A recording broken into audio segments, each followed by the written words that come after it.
Magandang araw mga kabahay, andito naman tayo para ipakita sa inyo ang subdivision ng Eco Verde dito sa Barangay Pinagkawitan, Lipa City.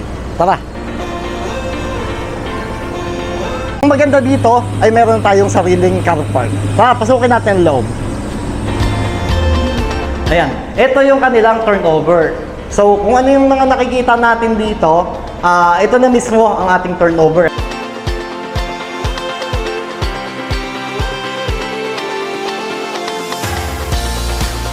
Pwede natin lagyan din naman ito ng bubong kung gusto niyo. Pwede natin ilagay dito ang ating mga washing machine.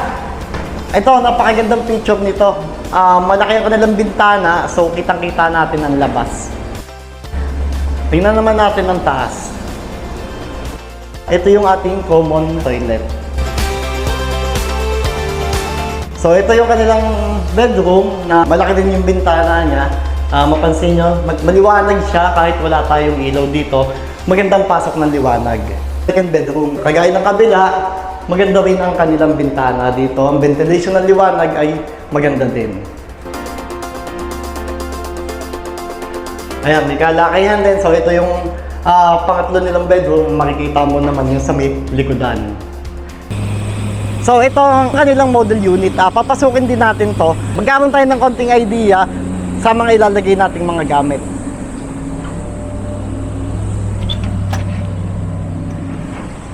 Kanilang dress-up unit. So, akitin natin yung kwarto. Tingnan din natin ang kanilang mga rooms. Ito yung ginawa nila sa kanilang toilet. So, naglagay sila dito ng sofa, isang maliit na TV.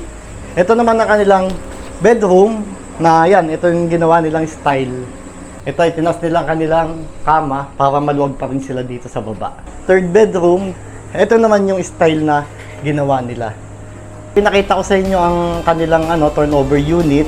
So ito ay kinumpare natin tong kanilang dress-up unit para meron kayong idea kung ano yung ating mga gagawin. So nakita naman natin na nung malagyan nila ng gamit ay mas maganda. Sana nagustuhan ninyo ang aking vlog na to. Hanggang sa muli, ako ulit ang inyong lingkod, si Greg Custodio ng Batangas House.